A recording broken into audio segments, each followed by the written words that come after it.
माशाल्लाह जी, ज़बरदस्त जानवर।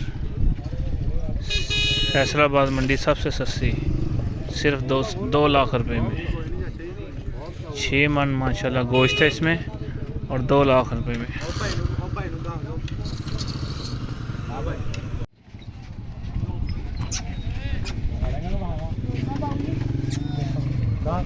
ठीक है दूंगा ही बाऊ सीला भाजी जितना मर्जी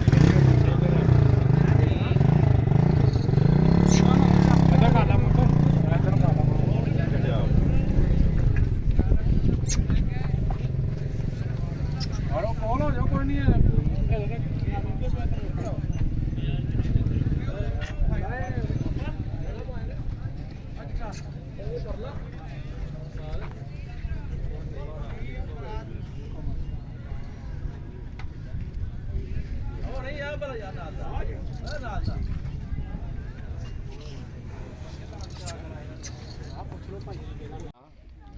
चोगा हाँ जी मानता हो। हाँ जी भाजी चोगा ही है। अगे लैके जाइए जरा।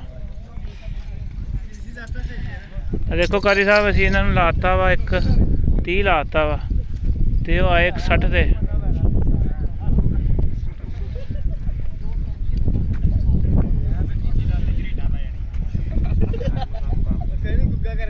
भाई कहना वा 6 मन वजन, असी कहने 4 साढ़े 4 आ। बस इत्थे बहस हो रही है।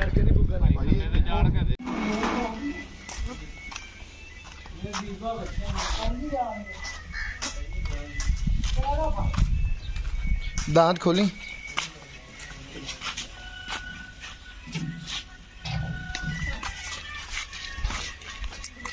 जी दोंदा।